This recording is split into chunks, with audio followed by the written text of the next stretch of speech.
മദ്യത്തിൻ്റെയും ലഹരിയുടെയും അടിമകളായ പുരുഷന്മാർ, അതിൻ്റെ ഇരകളാകുന്ന സ്ത്രീകൾ. കേരളത്തിലെ പല വീടുകളിലെയും കണ്ണീർ കാഴ്ചയാണിത്. മകനെക്കുറിച്ചോർത്ത് നെടുവീർപ്പെടുന്ന അമ്മമാരും ഭർത്താക്കന്മാരുടെ ക്രൂരതയിൽ കരഞ്ഞു കലങ്ങിയ കണ്ണുകളുമായി യുവതികളും. നിരവധി കുടുംബങ്ങളിൽ ഇതുപോലെ നരകജീവിതം നയിക്കുന്ന അമ്മ പെങ്ങന്മാരുണ്ട്.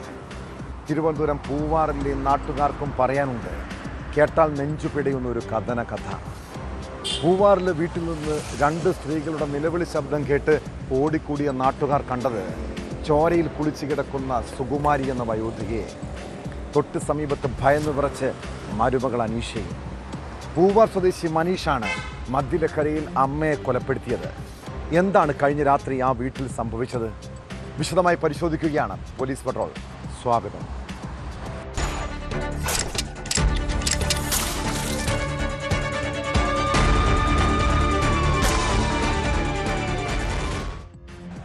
സ്ത്രീകളുടെ കണ്ണീരും ചോരയും വീഴുന്ന വീടുകളുടെ കഥ കേൾക്കുന്നത് വല്ലാത്തൊരു നൊമ്പരാണ്. മദ്യവും ലഹരിയുമാണ് പല കുടുംബങ്ങളുടെയും വില്ലൻ. തിരുവനന്തപുരം പൂവാറിൽ മദ്യലഹരിയിൽ വീട്ടിലെത്തിയ യുവാവ് അമ്മയ്ക്കും ഭാര്യയ്ക്കും നേരെ കൊലവിളി മുഴക്കുന്നു. പിന്നാലെ കേട്ടത് വലിയൊരു ദുരന്ത വാർത്ത.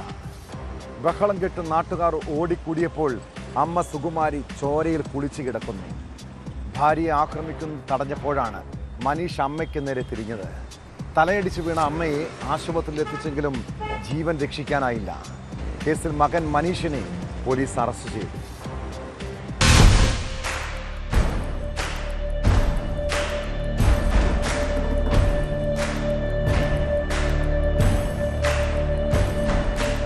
കഴിഞ്ഞ മാസം 22-നാണ് നാടിനെ നടുക്കിയ സംഭവം നടന്നത്. സ്ഥിരം മദ്യപാനിയായ മനീഷ് വീട്ടിലും നാട്ടിലും പ്രശ്നക്കാരനാണ്.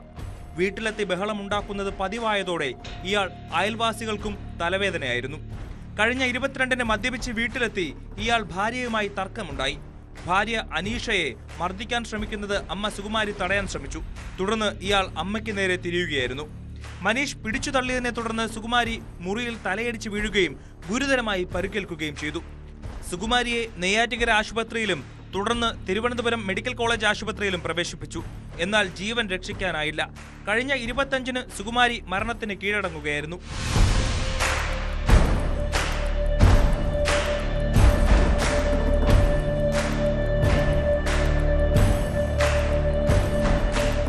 സംഭവത്തിന് ശേഷം സ്ഥലം വിട്ട മനീഷിനായി തിരച്ചിലിലായിരുന്നു പൂവാർ പോലീസ്.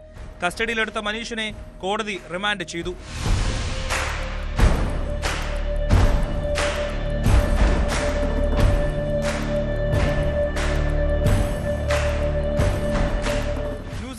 തിരുവനന്തപുരം.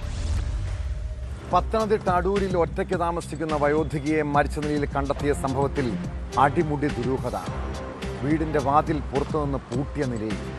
വീട്ടമ്മയുടെ കയ്യിലെ മാലയും വളയും കാണാനില്ല. 77-കാരി രത്നമ്മയെ തൂങ്ങി മരിച്ച നിലയിലാണ് കണ്ടെത്തിയതെങ്കിലും മൃതദേഹത്തിന് സമീപം രക്തക്കറ കണ്ടത് സംശയം വർദ്ധിപ്പിക്കുന്നു.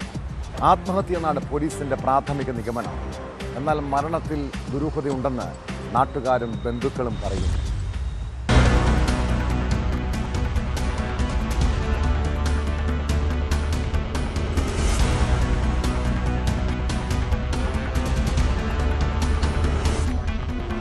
രാവിലെ 11 മണിയോടെയാണ് അടൂർ കോട്ടമുകൾ സ്വദേശിയും 77 വയസ്സുമുള്ള രത്നമ്മയെ വീടിനോട് ചേർന്നുള്ള ഷെഡിൽ തൂങ്ങിമരിച്ച നിലയിൽ കണ്ടെത്തിയത്. ഒറ്റയ്ക്കായിരുന്നു താമസം. മരണകാരണം വ്യക്തമല്ല. സമീപത്ത് രക്തക്കറ പോലീസ് പരിശോധനയിൽ കണ്ടെത്തി. ഇതോടെ മരണത്തിൽ ദുരൂഹതയുണ്ടെന്നാരോപിച്ച് ബന്ധുക്കളും നാട്ടുകാരും രംഗത്തെത്തി.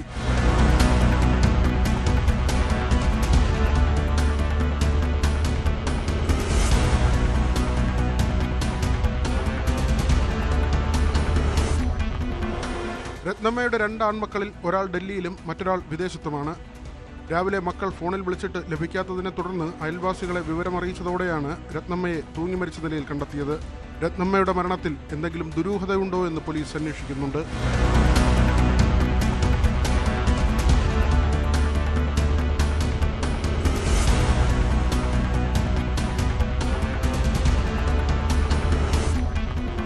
ന്യൂസ് 18 പത്തനംതിട്ട.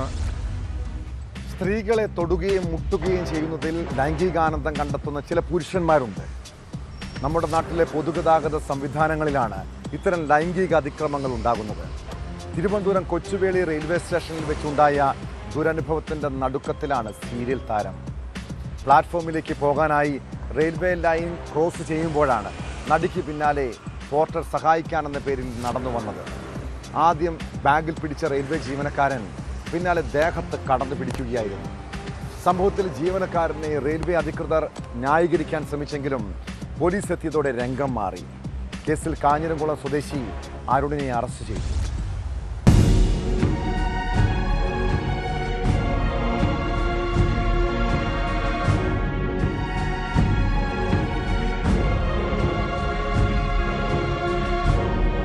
കഴിഞ്ഞ വ്യാഴാഴ്ചയാണ് തിരുവനന്തപുരം കൊച്ചുവേളി റെയിൽവേ സ്റ്റേഷനിൽ 24-കാരിയായ നടിക്കു നേരെ പോർട്ടറുടെ ലൈംഗികാതിക്രമം നടന്നത്. പ്ലാറ്റ്ഫോമിലേക്ക് കടക്കാനായി നടി റെയിൽവേ ലൈൻ ക്രോസ് ചെയ്യുന്നതിനിടെ പിന്നാലെ എത്തിയ അരുൺ നിർത്തിയിട്ട ട്രെയിനിനുള്ളിലൂടെ കടന്നുപോകാമെന്ന് പറഞ്ഞ് സഹായം വാഗ്ദാനം ചെയ്യുകയായിരുന്നു. AC കോച്ചിന്റെ വാതിൽ തുറന്ന് നടിയെ അപ്പുറത്തേക്ക് കടത്തിവിടുകയും തുടർന്ന് ട്രാക്കിലേക്ക് ഇറങ്ങുമ്പോൾ സഹായിക്കാമെന്ന് നടിയോട് പറയുകയും ചെയ്തു. സഹായിക്കേണ്ടെന്നും തനിച്ചു പോകാൻ കഴിയുമെന്നും നടി പറഞ്ഞെങ്കിലും ഇയാൾ നടിയുടെ ബാഗിൽ പിടിച്ച് പിന്നീട് ദേഹത്തേക്ക് കടന്നു പിടിക്കുകയായിരുന്നു.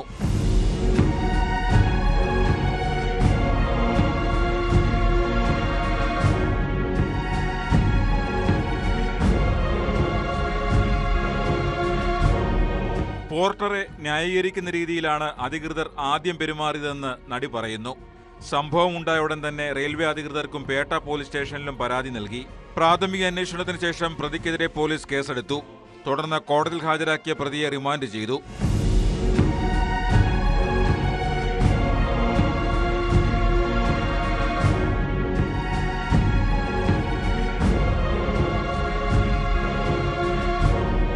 ന്യൂസ് 18 തിരുവനന്തപുരം. ഇരകളിൽ സാധാരണക്കാരും സ്ത്രീകളും. സൈബർ തട്ടിപ്പ് സംഘങ്ങൾക്ക് പാസ്ബുക്കും ATM കാർഡും ഉൾപ്പെടെ സംഘടിപ്പിച്ച് നൽകിയ ബാങ്ക് ജീവനക്കാരനെ പിടികൂടിയപ്പോഴാണ് വലിയൊരു ശൃംഖലയുടെ ചുരുളഴിഞ്ഞത്. ദേശസാൽക്കരണ ബാങ്കിലെ താൽക്കാലിക ജീവനക്കാരനായ രാജനാണ് ഇടപാടുകാരുടെ പാസ്ബുക്ക് തരപ്പെടുത്തി തട്ടിപ്പ് സംഘങ്ങൾക്ക് നൽകിയത്. കേസിൽ തിരുവനന്തപുരം പാറശാല സ്വദേശി രാജനെ പോലീസ് അറസ്റ്റ് ചെയ്തു. അന്തർദേശീയ തലത്തിലുൾപ്പെടെ തട്ടിപ്പ് നടത്തി രാജൻ സമ്പാദിച്ചിരുന്നത് പ്രതിമാസം 20 ലക്ഷത്തിലധികം രൂപയാണ്.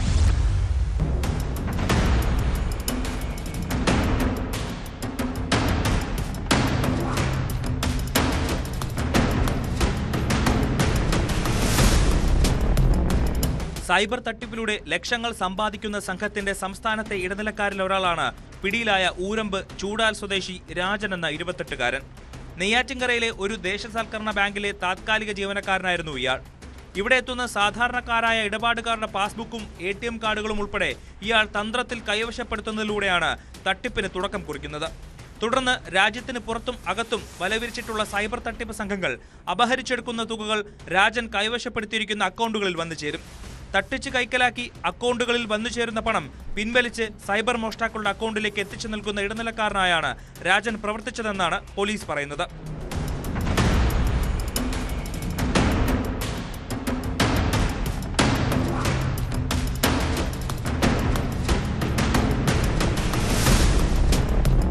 ഗ്രാമപ്രദേശത്തെ സാധാരണക്കാരുടെ അക്കൗണ്ടുകളായിരുന്നു തട്ടിപ്പിന് വേണ്ടി രാജൻ കൈക്കലാക്കിയിരുന്നത്. പാസ്ബുക്ക്, ATM, ചെക്ക് ബുക്ക് എന്നിവയാണ് തരപ്പെടുത്തി ഇയാൾ തട്ടിപ്പ് സംഘങ്ങൾക്ക് കൈമാറുന്നത്. ഇത്തരത്തിൽ നടക്കുന്ന ഇടപാടുകൾക്ക് രാജന് പ്രതിമാസം കമ്മീഷൻ ഇനത്തിൽ മാത്രം 20 ലക്ഷത്തിലധികം രൂപയായിരുന്നു ലഭിച്ചത്. തട്ടിപ്പ് സജീവമാക്കാൻ രാജൻ ജില്ലയ്ക്കകത്തും പുറത്തുമായി നിരവധി ബാങ്ക് അക്കൗണ്ടുകളും സ്വന്തമാക്കി. 2 ദിവസം മുമ്പ് കേരള പോലീസ് സംസ്ഥാന വ്യാപകമായി നടത്തിയ സൈഹണ്ട് എന്ന റെയ്ഡിലൂടെയാണ് രാജനിലേക്ക് എത്തിയത്. റെയ്ഡിൽ ഷെഫീഖ് എന്ന യുവാവിനെ പാറശാല പോലീസ് പിടികൂടിയിരുന്നു. രാജന്റെ ഏജന്റായി പ്രവർത്തിച്ചിരുന്ന ഷെഫീഖിനെ പോലീസ് കൂടുതൽ ചോദ്യം ചെയ്തതോടെയാണ് സംഭവത്തിന്റെ ചുരുളഴിയുന്നത്.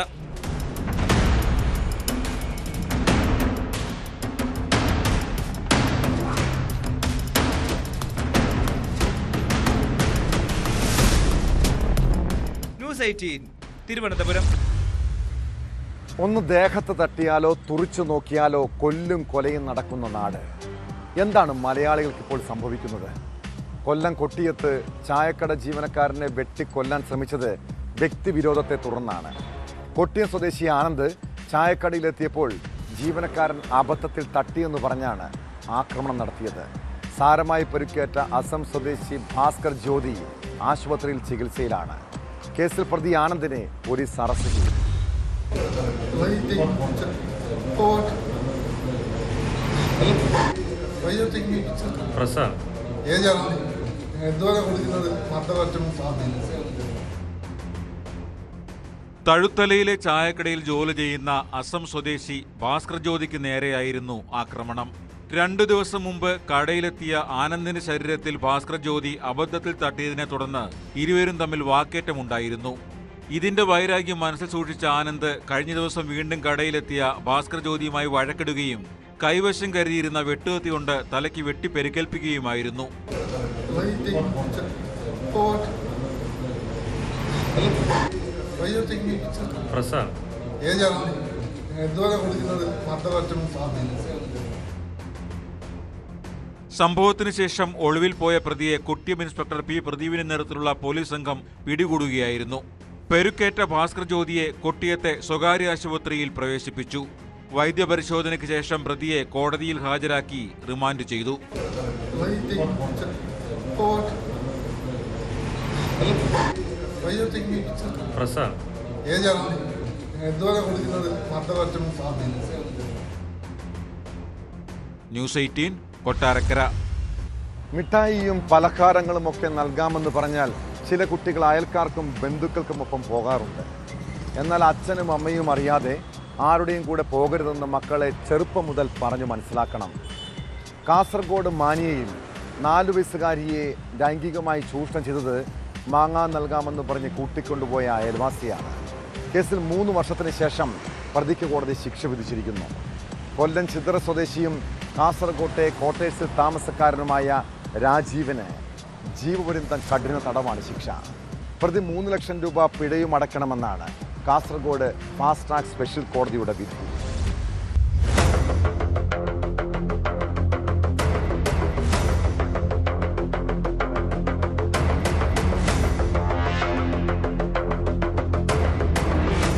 ബദിയടുക്ക പോലീസ് സ്റ്റേഷൻ പരിധിയിൽ താമസിക്കുന്ന കുട്ടിയെ മാങ്ങ നൽകാമെന്ന് പറഞ്ഞ് പ്രലോഭിപ്പിച്ച് പ്രതി മാന്യയിലുള്ള തന്റെ ക്വാർട്ടേഴ്സിലേക്ക് കൊണ്ടുപോയി ലൈംഗിക പീഡനത്തിന് വിധേയമാക്കിയ കേസിലാണ് ശിക്ഷ. കൊല്ലം ചിതറ സ്വദേശിയും മാന്യയിലുള്ള ക്വാർട്ടേഴ്സിൽ താമസക്കാരനുമായ എസ് രാജീവിനെയാണ് ശിക്ഷിച്ചത്. ജീവപര്യന്തം കഠിന തടവും 22 വർഷം കഠിന തടവും 3 ലക്ഷം രൂപ പിഴയുമാണ് ശിക്ഷ വിധിച്ചത്. പിഴയടച്ചില്ലെങ്കിൽ 12 മാസം അധിക കഠിന തടവും അനുഭവിക്കണം.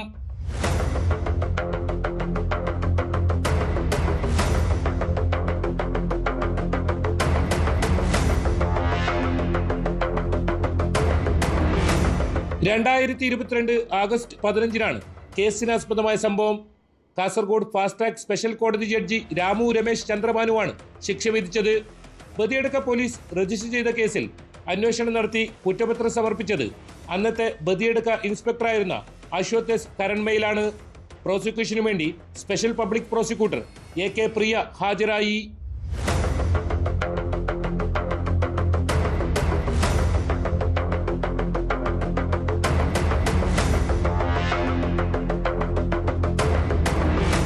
ന്യൂസ് 18 കാസർഗോഡ്.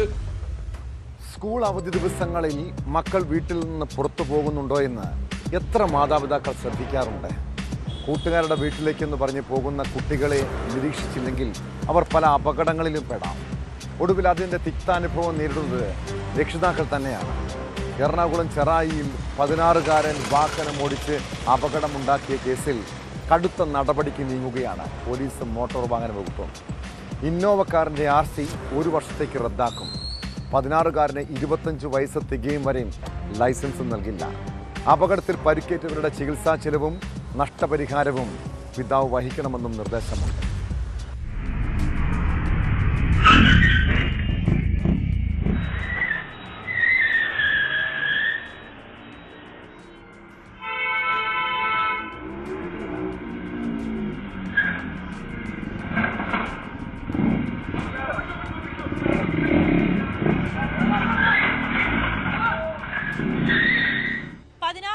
പിതാവും RC ഓണറുമായ കലൂർ സ്വദേശി അബ്ദുൾ റഷീദിനെ ഇന്നലെ തന്നെ ഞാറയ്ക്കൽ പോലീസ് വിളിച്ചു വരുത്തിയിരുന്നു.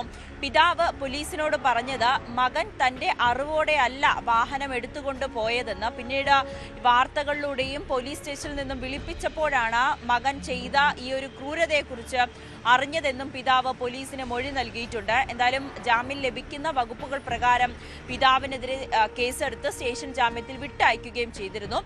പക്ഷേ ചില നിർദ്ദേശങ്ങൾ കൂടി പോലീസ് നൽകുകയുണ്ടായി. അതായത് അപകടത്തിൽ പരിക്കേറ്റ വൃദ്ധയുടെ ചികിത്സാ ചിലവ് കുടുംബം ഏറ്റെടുക്കണം എന്ന കാര്യം കൂടി പറഞ്ഞിട്ടുണ്ട്. അതെന്തായാലും കുടുംബം സമ്മതിക്കുകയും ചെയ്തു. അതോടൊപ്പം തന്നെ വാഹനത്തിന്റെ RC 1 വർഷത്തേക്ക് റദ്ദാക്കും. ഈ 16-കാരന് 25 വയസ്സ് തികയുന്നതുവരെ ലൈസൻസ് എടുക്കാൻ പാടുള്ളതല്ല എന്നുകൂടി മോട്ടോർ വാഹന വകുപ്പും പോലീസും വ്യക്തമാക്കുകയും ചെയ്തിരുന്നു. ഇന്നലെ പുറത്തുവന്ന CCTV ദൃശ്യങ്ങളിൽ നിന്നും വ്യക്തമാകുന്നതാണ് 16-കാരൻ എത്ര അശ്രദ്ധമായാണ് ഈ അമിത വേഗതയിൽ വാഹനം ഓടിക്കുന്നതെന്ന്. നിരവധി വാഹനങ്ങളെ ഇടിച്ചു തെറിപ്പിക്കുകയും നാട്ടുകാരൊക്കെ തലനാരിഴയ്ക്കാണ് രക്ഷപ്പെടുകയും ഒക്കെ ചെയ്തിരുന്നത്. ഒരു വൃദ്ധയ്ക്കും ഗുരുതരമായി പരിക്കേറ്റു. അവരിപ്പോഴും ചികിത്സയിൽ തുടരുകയുമാണ്. പിതാവ് പറയുന്നത് പ്രകാരം വാഹനം വീട്ടിൽ പാർക്ക് ചെയ്യാൻ സ്ഥലമില്ലാത്തതിനാൽ മറ്റൊരിടത്താണ് പാർക്ക് ചെയ്തിരുന്നത്. തന്റെ അറിവില്ലാതെ 16-കാരനായ തന്റെ മകൻ സുഹൃത്തുക്കളെയും കൂട്ടി വാഹനമെടുത്ത് രാവിലെ ചെറായി ബീച്ചിലേക്ക് പോയതാണ്. തിരികെ വരുന്ന വഴിയിൽ ആദ്യം ഒരു പ്രൈവറ്റ് ബസ്സിൽ ഇടിക്കുകയും പിന്നീടാണ് നിയന്ത്രണം വിട്ട വാഹനം പലയിടങ്ങളിലായി ഇടിക്കുകയും ആളുകളെ പരിഭ്രാന്തപ്പെടുത്തുകയും ഒക്കെ ചെയ്തത്. നാട്ടുകാർ പോലീസിനെ വിവരം അറിയിച്ചതിനെ തുടർന്നാണ് ഈ ക്രിസ്റ്റ ഇന്നോവ ബ്ലാക്ക് കളർ കാറും 16 വയസ്സുകാരനെയും ഒപ്പം ഉണ്ടായിരുന്ന 2 സുഹൃത്തുക്കളെയും പോലീസ് കസ്റ്റഡിയിലെടുത്ത് വിശദമായി ചോദ്യം ചെയ്തത്. പിന്നീട് കുടുംബത്തെ വിളിച്ചു വരുത്തി പിതാവിനെതിരെ കേസെടുക്കുകയായിരുന്നു.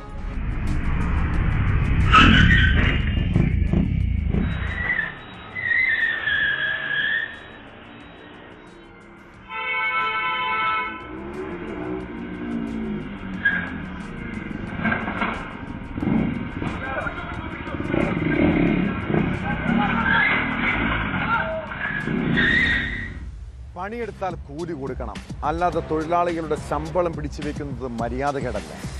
അങ്ങനെയുള്ള തൊഴിലുടമകളെ വെറുതെ വിടാൻ പറ്റുമോ?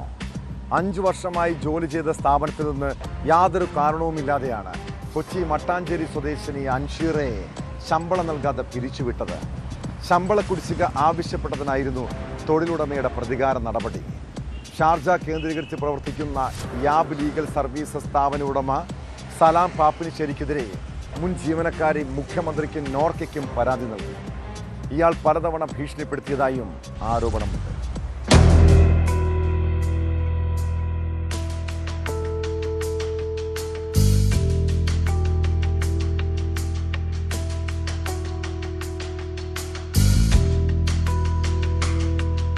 നിയമസഹായം വാഗ്ദാനം നൽകുന്ന യാബ് ലീഗൽ സർവീസസിൽ കഴിഞ്ഞ 5 വർഷമായി ജോലി ചെയ്യുകയായിരുന്നു അൻഷീറ. നേരത്തെ തന്നെ സ്ഥാപനത്തിൽ നിന്നും മാനസിക പീഡനവും നേരിട്ടിരുന്നു. അതിനെതിരെ പരാതിയും നൽകിയതാണ്. എന്നാൽ യാതൊരു മുന്നറിയിപ്പുമില്ലാതെ അകാരണമായി ജോലിയിൽ നിന്നും പിരിച്ചുവിട്ടെന്നാണ് പെൺകുട്ടിയുടെ ആരോപണം. ശമ്പളവും മറ്റ് ആനുകൂല്യങ്ങളും തടഞ്ഞുവെക്കുകയും ചെയ്തുവെന്നും പരാതിയിൽ പറയുന്നു. ഞാൻ 2020 ജാനുവരിയിലാണ് യാബ് ലീഗൽ സർവീസസ് എന്ന് പറഞ്ഞ ഈ കമ്പനിയിൽ ജോയിൻ ചെയ്യുന്നത്. ഒരു നിയമസ്ഥാപനമാണെങ്കിലും ഇല്ലീഗലായിട്ടുള്ള പ്രവർത്തികളാണ് അവിടെ നടന്നുകൊണ്ടിരുന്നത്. നമ്മൾ ചെല്ലുമ്പോൾ നമ്മളുടെ പാസ്പോർട്ട് അവിടെ പിടിച്ചു വെക്കും. പിന്നെ ചില ആളുകളെ കൊണ്ട് പേപ്പറിൽ സൈൻ ചെയ്തിട്ട് ബ്ലാങ്ക് പേപ്പറിൽ സൈൻ ചെയ്യിപ്പിച്ചിട്ട് തമ്പ് മേടിക്കും. അങ്ങനെ പല ആളുകളെ കൊണ്ട് ചെയ്യിപ്പിച്ചിട്ടുണ്ട്. എന്നെ കൊണ്ട് സൈൻ ചെയ്ത് മേടിപ്പിച്ചു. പക്ഷേ ലാസ്റ്റ് ടൈമായിരുന്നു, എയർപോർട്ടിൽ നിന്നാണ് ചെയ്യിപ്പിച്ചത്. അപ്പോൾ ഈ അവിടെ എന്ന് വെച്ചിട്ടുണ്ടെങ്കിൽ നമ്മുടെ പേഴ്സണൽ ലൈഫിൽ ഇവർ ഇൻഡിഫെയർ ചെയ്യുക, സാമ്പത്തികമായിട്ടും മാനസികമായിട്ടും നമ്മളെ ചൂഷണം ചെയ്യുക, അതായത് നമ്മളെ പീഡിപ്പിക്കുകയാണ് ചെയ്യുന്നത്. ഇപ്പോൾ ഇയാളുടെ ഫേസ്ബുക്കിൽ പ്രൊഫൈലൊന്നും ലൈക്ക് അടിച്ചില്ലെങ്കിൽ, കമൻറ്റ് ഇട്ടില്ലെങ്കിൽ സാലറി ഹോൾഡ് ചെയ്ത് വെക്കും. അതുപോലെ തന്നെ നമ്മളെ പച്ചത്തെറിയാണ് വിളിക്കുന്നത്. അപ്പോൾ ഇപ്പോൾ എല്ലാവരും ചോദിക്കുമ്പോൾ ഞാൻ 2 ചാനലിൽ രംഗത്ത് വന്നതാണ്, കാര്യങ്ങൾ ഞാൻ അറിയിച്ചതാണ് പുറലോകത്ത്. കാരണം ഇവിടെ നിന്ന് ആരും പോയിട്ട് ഇനി പെട്ടുപോകരുത്. സ്ഥാപനം നൽകിയ മാനനഷ്ട കേസിനെ തുടർന്ന് വിദേശത്തേക്ക് മറ്റു ജോലിക്കായി പോകാൻ കഴിയാത്ത അവസ്ഥയിലാണ് അൻഷീറ. പരാതി സ്വീകരിച്ച മുഖ്യമന്ത്രിയുടെ ഓഫീസ് അനുകൂല നിലപാട് സ്വീകരിക്കുമെന്നാണ് പ്രതീക്ഷ. 3 വിസ പുതുക്കി. ഓക്കെ, പിന്നെ അയാളായിട്ട് പറഞ്ഞു വിടുമ്പോൾ അങ്ങ് പോകാമെന്നുള്ളൊരു ഇത് ഉണ്ടായിരുന്നുള്ളൂ. അങ്ങനെ സഡൻലി അയാൾ എന്നെ ടെർമിനേറ്റ് ചെയ്യാണ് ഉണ്ടായത്. ടെർമിനേറ്റ് ചെയ്യേണ്ട കാര്യമല്ലോ. ഇല്ല, ഒന്നും പറഞ്ഞില്ല. അവർക്ക് ടെർമിനേറ്റ് ചെയ്യാനായിട്ട് ഇപ്പോൾ നമ്മൾ അപ്പുറത്തെ കൊളീക്കുമായിട്ട് അല്ലെങ്കിൽ ഇപ്പം ഞാൻ മീഡിയ ഡിപ്പാർട്ട്മെൻറ്റാണ്, അക്കൗണ്ട്സിൽ ഒരാളുമായിട്ട് നമ്മളൊരു പെൺകുട്ടിയോ ആരെങ്കിലും ആയിട്ട് നമ്മൾ ചായ കുടിക്കാൻ പോയാലും നമ്മൾ ടെർമിനേറ്റ് ചെയ്യും. മുഖ്യമന്ത്രി ആ ഒരു കാര്യത്തിൽ ഞാൻ മുഖ്യമന്ത്രിയെ വളരെയധികം ബഹുമാനിക്കുന്നത്. കാരണം എൻ്റെ ഒരു പരാതി ഞാൻ മുഖ്യമന്ത്രിയുടെ PA വിളിച്ചു സംസാരിച്ചായിരുന്നു. അപ്പോൾ മുഖ്യമന്ത്രി ആ പരാതി പരിഗണിച്ചിട്ടുണ്ട്. ഞാൻ പുള്ളിക്ക് റൈറ്റ് ചെയ്തിട്ടാണ് ഞാൻ അയച്ചു കൊടുത്തത്, സ്പീഡ് പോസ്റ്റാണ് അയച്ചത്. അപ്പോൾ എൻ്റെ പരാതി പരിഗണിച്ചു. എന്നെ കഴിഞ്ഞ ദിവസം സെക്രട്ടേറിയറ്റിൽ നിന്ന് വിളിച്ചിട്ടുണ്ടായിരുന്നു. യാപ് ലീഗൽ സർവീസസ് നെടുമ്പാശ്ശേരിയിൽ പുതിയൊരു ഓഫീസ് ആരംഭിച്ചിട്ടുണ്ട്. അവിടെ ആളുകളെ ജോലിക്കെടുത്ത ശേഷം പ്രമോഷൻ എന്ന പേരിൽ വിദേശത്തേക്ക് കൊണ്ടുപോകുമെന്നും ഇവരെയും കെണിയിൽ വീഴ്ത്താനുള്ള സാധ്യതയുണ്ടെന്നും അൻഷീറ പറയുന്നു. മുഖ്യമന്ത്രിക്ക് നൽകിയ പരാതിയിലും പോലീസിന് നൽകിയ മൊഴിയിലും ഇക്കാര്യം വ്യക്തമാക്കിയിട്ടുമുണ്ട്. കാരണം ഞാനും നിങ്ങളിൽപ്പെട്ട ഒരാളാണ്, ഞാനാണ് ആക്രമിക്കപ്പെട്ടുകൊണ്ടിരിക്കുന്നത്. ഒരു സാധാരണക്കാരൻ എത്രമാത്രം ഇതിൽ പോരാടാൻ പറ്റും? ഞാനിപ്പോൾ 2 മാസമായി ഇതിൻ്റെ പുറകെ കണ്ടിന്യൂസ് നടക്കുന്നത്. ഇപ്പോൾ ദുബായിലെ നിയമം എന്നെ തുടച്ചില്ല. കാരണം ഞാൻ ഒപ്പിട്ട് കൊടുത്ത പേപ്പർ അത് അവരെന്നെ കൊണ്ട് ഒപ്പിടിപ്പിച്ചതാണ്. അപ്പോൾ വിശ്വാസവഞ്ചന എന്നോട് ചെയ്തത് ചതി തന്നെയാണ്. അപ്പോൾ ഒരു മുതലാളിമാരും പണമുണ്ട്, പണത്തിൻ്റെ പേരിൽ നമുക്ക് എന്തും ചെയ്യാം എന്ന് പറഞ്ഞിട്ട് പാവങ്ങളെ ഇങ്ങനെ ഇതാക്കരുതല്ലോ. കഷ്ടപ്പെട്ട പൈസയാണ്, അത് തരണം. സ്ഥാപന ഉടമ സലാം പാപ്പിനിശ്ശേരിക്കെതിരെ നിരവധി ജീവനക്കാരാണ് പരാതിയുമായി രംഗത്തെത്തിയിരിക്കുന്നത്.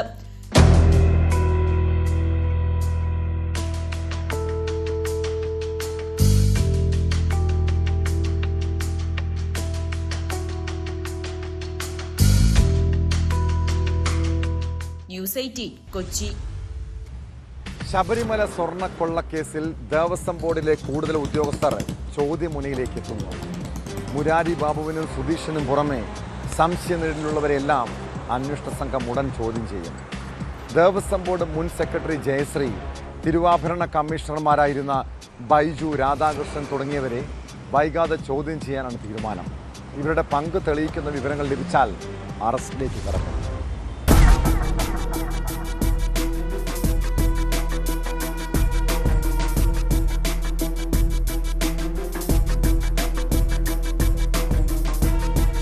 ശബരിമല സ്വർണ്ണക്കടത്ത് കേസിൽ കൂടുതൽ നടപടികളിലേക്ക് കടക്കുകയാണ് അന്വേഷണ സംഘം.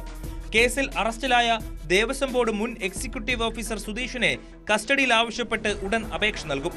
സുധീഷിനെ വിശദമായി ചോദ്യം ചെയ്താൽ കൂടുതൽ വിവരങ്ങൾ ലഭ്യമാകുമെന്ന പ്രതീക്ഷയിലാണ് അന്വേഷണ സംഘം. സ്വർണ്ണപ്പാളി എന്നത് മറച്ചുവെച്ച് ചെമ്പുപാളി എന്ന രേഖയുണ്ടാക്കാൻ സുധീഷ് കുമാർ ശ്രമിച്ചു എന്നാണ് റിമാൻഡ് റിപ്പോർട്ടിലുള്ളത്. പാളികൾ അഴിച്ചുമാറ്റുന്ന ഘട്ടത്തിൽ തിരുവാഭരണ കമ്മീഷണറുടെ സാന്നിധ്യം ഉറപ്പാക്കിയില്ലെന്നതാണ് സുധീഷ് കുമാറിനെതിരെ ആരോപിക്കപ്പെടുന്ന മറ്റൊരു കുറ്റം. ദ്വാരപാലക ശില്പങ്ങൾ ചെമ്പുപാളികളെന്ന് രേഖപ്പെടുത്തി നവീകരണത്തിനായി ഉണ്ണികൃഷ്ണൻ പോറ്റിക്ക് കൈമാറാൻ ഇടപെടൽ നടത്തുകയും ചെയ്തു. സുധീഷ് കുമാർ നൽകിയ വിവരങ്ങളുടെ അടിസ്ഥാനത്തിൽ കൂടുതൽ അറസ്റ്റ് ഉടൻ ഉണ്ടായേക്കും.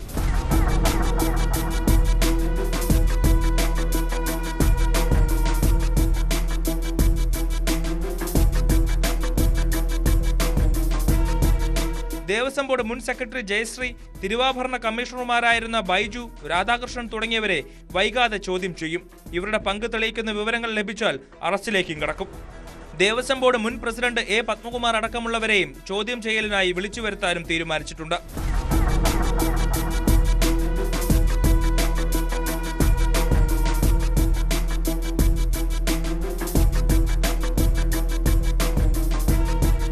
ന്യൂസ് 18 തിരുവനന്തപുരം. പോലീസും എക്സൈസും ലഹരി ഉൽപ്പന്നങ്ങൾ പിടികൂടുന്നുണ്ടെങ്കിലും സംസ്ഥാനത്തേക്കുള്ള മയക്കുമരുന്ന് കടത്ത് വ്യാപകമായി നടക്കുകയാണ്. ലഹരി കച്ചവടത്തിനായി എന്ത് റിസ്ക് എടുക്കുവാനും സംഘങ്ങൾ തയ്യാറാണ്. കമ്മീഷൻ വ്യവസ്ഥയിൽ ഇതര സംസ്ഥാനങ്ങളിൽ നിന്നാണ് ലഹരി വസ്തുക്കൾ എത്തിക്കുന്നത്. ഒഡീഷയിൽ നിന്നും ട്രെയിൻ മാർഗം കൊണ്ടുവന്ന കഞ്ചാവ് കൊല്ലം അഞ്ചലിൽ ഡാൻസ് ഓഫ് സംഘം പിടികൂടി. 2 കിലോ കഞ്ചാവുമായി 2 പേരാണ് അറസ്റ്റിലായത്.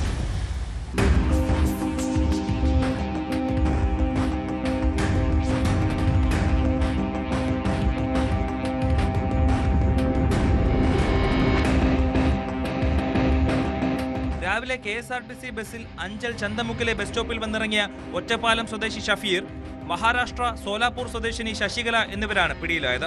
ഇവരുടെ പക്കൽ നിന്ന് 2 കിലോയോളം കഞ്ചാവ് കണ്ടെത്തി. ഡാൻസ് ഓഫ് ടീമും അഞ്ചൽ പോലീസും ചേർന്നായിരുന്നു പരിശോധന. ഒഡീഷയിൽ നിന്ന് കഞ്ചാവ് വാങ്ങി ട്രെയിൻ മാർഗം കൊല്ലത്തെത്തിക്കുകയും അവിടെ നിന്ന് KSRTC ബസ്സിൽ അഞ്ചലിലേക്ക് എത്തിക്കുകയുമായിരുന്നു. അഞ്ചലിലെ കഞ്ചാവ് ഉൽപ്പന്ന സംഘത്തിന് കൈമാറാനാണ് കൊണ്ടുവന്നതെന്ന് പ്രതികൾ പോലീസിന് മൊഴി നൽകി.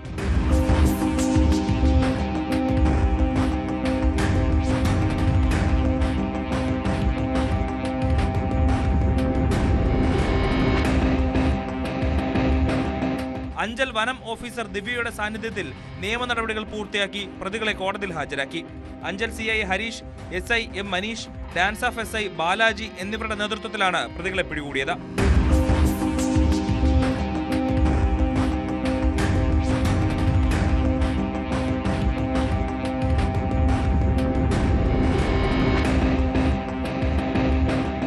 ന്യൂസ് 18 പുനലൂർ.